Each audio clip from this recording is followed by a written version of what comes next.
great shop, put my brothers and I through college, and we learned the artistry of the wonderful workers and the power of career and technical education, not just to give skills to individuals, but to build out a local, state, national economy. Policy. When I came into elected office, first as a city councilman and mayor, and as you know, in Richmond and around the state, the school board budgets are heavily dependent upon relations with the local governing boards, boards of supervisors, or city council. I started to work in our city schools where my kids attended to try to figure out ways to update career and technical education. And I was still encountering teachers in Virginia. I will never forget talking to a teacher friend of mine, Gigi Pippin, who's in Wise County, Southwest Virginia, middle school teacher, and talking about career and technical education at that period of time, the late 1990s, and Gigi told me, when I see one of my middle school kids who's now in high school, like J.J. Kelly High School in the town of Wise, and I ask them what they're doing, they'll often say to me, well, I'm in the vocational program. Sort of with a slumped shoulder, like, I'm sorry to have to tell my middle school teacher, because again, there was still somewhat of an attitude that career technical education, vocational education was kind of a tracked curriculum for kids that somebody had determined. Somebody had determined for some stupid reason they were not college material.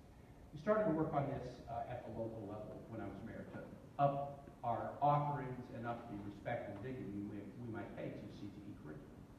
When I ran for governor, I came up with a great idea, and which my staff made much better. That's the good thing about staff. They take an idea of an elected official and make it better. But I noticed around Virginia that we have governor schools. We have a wonderful one in Richmond that I helped build, Maggie Walker Governor School. Focuses on governmental and international studies. My daughter attended one in Appomattox in Petersburg that focuses on performing arts. You have governor schools here in the peninsula and Southampton Roads region. But when I ran for governor in 2005, all the governor schools were really oriented toward preparing kids kind of in a magnet way to go on to college. And so I campaigned and I said, can't we just have one governor school that's focused on career and technical education? I mean, can't we just honor the trades and career fields by doing that? I got elected and my staff said, Governor, we got a much better idea. Don't just focus on one. We have 17 governor schools that are college prep. Just set a set of very elevated criteria and then say to the career and technical programs that already exist all around Virginia, if you meet these elevated criteria, we will let you hang a banner in your hall saying you're a governor's career and technical academy. And do you know, just to be recognized, I mean, there was no money connected with it, just to get the recognition as a governor's career and technical academy, all over the state, our career and technical programs tried to meet these criteria. The criteria included certainly high academic standards, but industry partnerships, partnerships with community colleges and colleges. There were rigorous requirements about internships that students would have. And the schools rushed to meet the criteria so that they could get the same recognition as being worthy of a governor's school label as the governor's schools around Virginia. By the time I left office, there were 9. Governor Bob McDonnell continued the program. By the time he left office, there were 17. By the time Governor McAuliffe left office, there were 22, and Ralph Northam has continued. You get the point. Bipartisan, long-lasting, and it's happening organically, and these schools exist in every part of the Commonwealth. When I came into the Senate, I tried to get on the Education Committee. We've got our fantastic Congressman Bobby Scott, who's here. I saw him a second ago. Where is he, Congressman Scott? Please give him a round of applause. Congressman Scott is the lead Democrat on the Education Committee in the House and has been deeply committed to this and so many other important causes. I tried to get on the Education Committee in the Senate to keep doing this work, and I remember going to Harry Reid and asking him for committees. I want to be on the Armed Services Committee. Tim, you're going to be in the Armed Services Committee. I want to be on the Health Committee, Health, Education, Labor, Pension. He said, Tim, that ain't going to happen. And I waited for an answer. That was 5 years ago, and I still been waiting. I never got an answer. But after 4 years, I finally worked my way onto the Health Committee. But what I noticed about the Education Committee in the Senate, at the time I came in 2013, in the education space, no champions around career and technical education. There were champions around early childhood, so important, around college affordability, so important, around a whole series of issues, reducing campus sexual assault, so important, individuals with disabilities in education, so important. But there was not a champion at that moment in the Senate on career and technical education. So I realized you don't have to be on the committee, you just have to pick an issue that nobody on the committee is championing. And I went to a Republican, Rob Portman of Ohio, and we put together a career and technical education caucus modeled after one in the House. And I started to carve out the expertise in the Senate on the Democratic side of this issue, and finally have now been able to be added to the committee. And we are working on policy issues all the time, and what we're seeing, and this event is proof of this, is it's no longer a matter of trying to push the right policy from the top. There's a tremendous renaissance all over this country, driven by workforce needs, driven by creative educators, driven by people like the speaker that you're going to hear, Matthew Crawford, who's just like done such a good job of focusing our attention on this issue. There's a tremendous renaissance in career and technical education going on in the country. Just give you one example of a bill that I'm working on that just is so commonsensical. A lot of trying to promote career and technical education at the federal level isn't even about adopting good policy, it's about changing bad policy. So here's a bad policy. If you qualify for a Pell Grant, income qualify for a Pell Grant, that program can be used in a 14-week long, which is like an academic semester long course. Now you know most academic semester long courses are Monday, Wednesday, and Friday for 90 minutes, so maybe 4.5 hours a week for 14 weeks. So that'd be nearly 60 hours of coursework or something like that. Well, if you wanted to use your Pell Grant for a 10-week long intensive metalworking class that was 8 hours a day for 10 weeks, that'd be 80 hours. Or it would be, let's see, 10 weeks times 8 times 5, 40, 40 times 10, hundreds of hours. You couldn't get a Pell Grant for that. The class has to be the length of a college semester, and a 10-week course is enough. Not just Pell Grant, military tuition assistance benefit.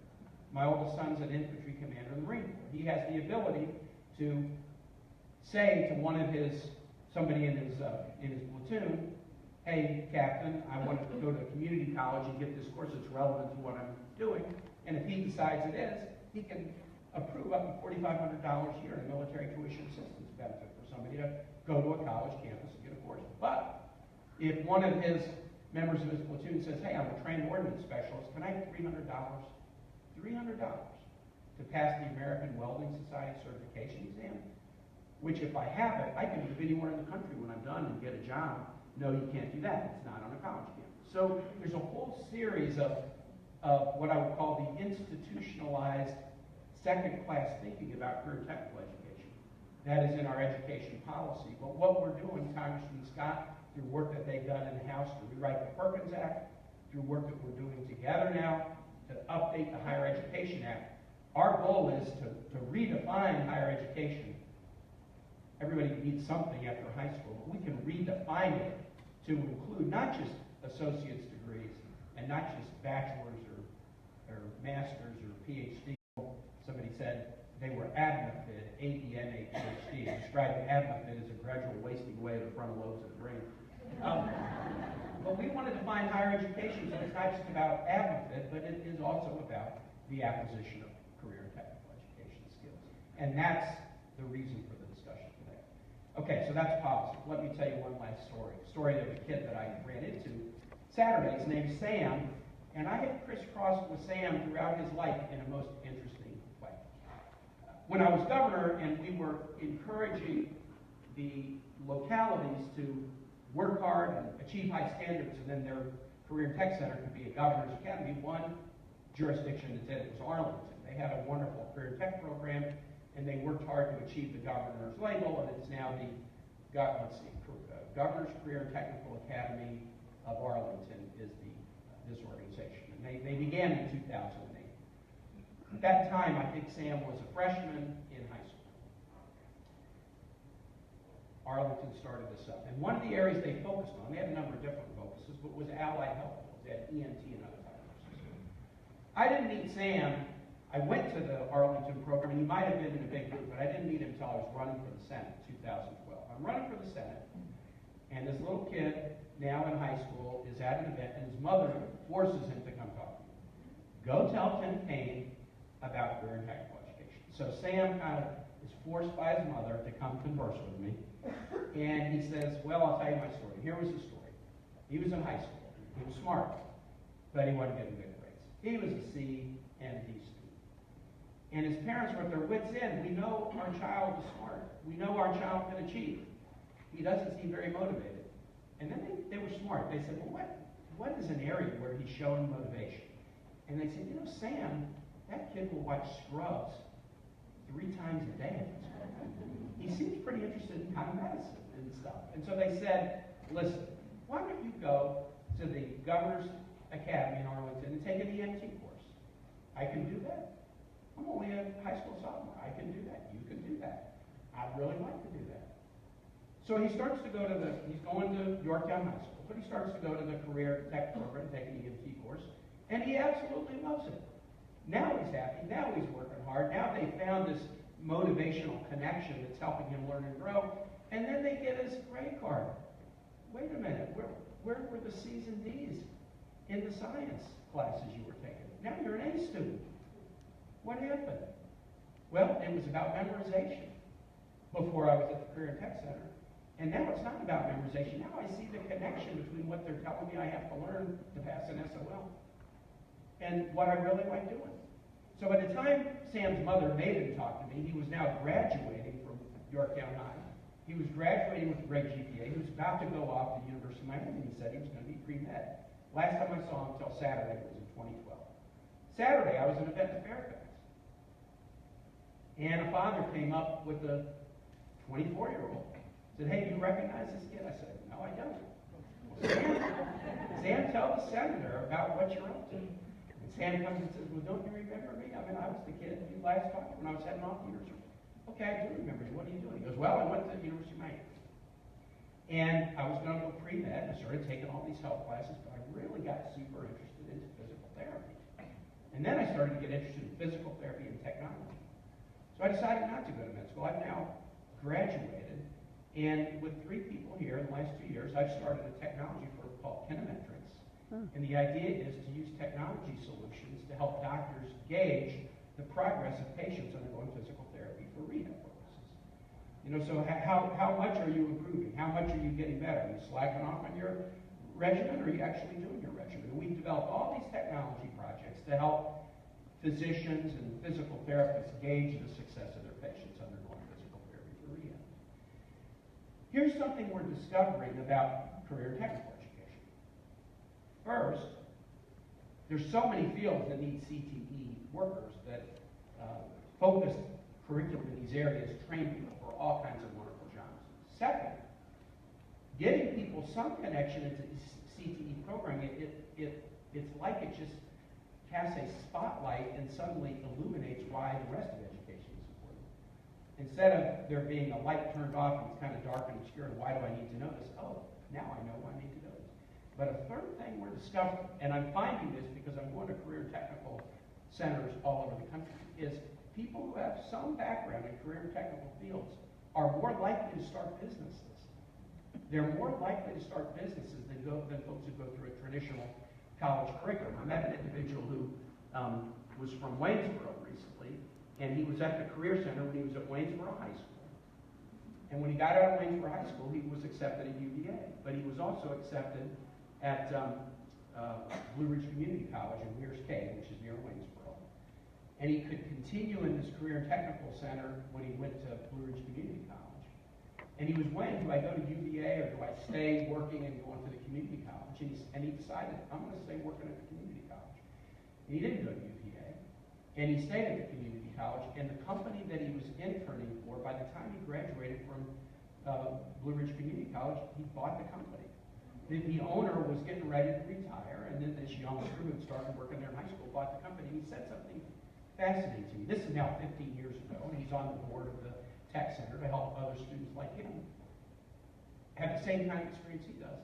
He said, had I gone to UVA, I know I would have done well. And I bet I would have had a good career, but I think I would have had a good career working for somebody else. But by doing this, I've had a great career, and I've had a great career working for myself. Obviously, training people to be entrepreneurs, innovators, start businesses is something that we all ought to be thinking about, and there's starting to be evidence that a focus on career and technical education increases people's desire and willingness to, and ability to risk take to start their own businesses. So that's what this is about today. It's about equipping each other with the skills to extend what we do from the early time in students' life to make sure they understand the spectrum of what's out there for them and make sure we fully value career technical education. The last thing I'll say is I'm going to quote a famous ex-governor of California, "I'll be back."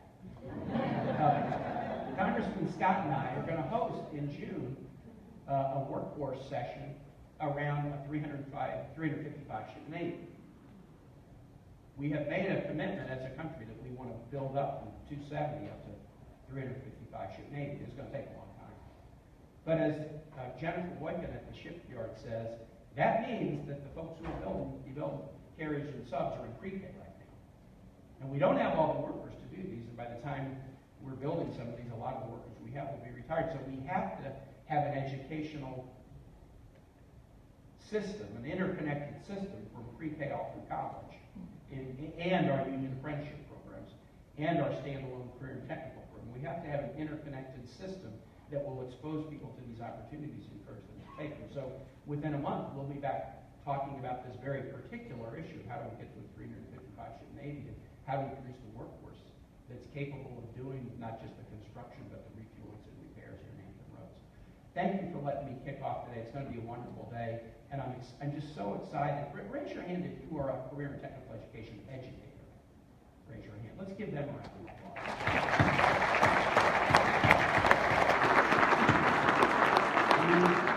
We expect a lot out of you, and I think we're finally getting to the point where we're going to give you the attention and the resources you deserve. Thanks so much.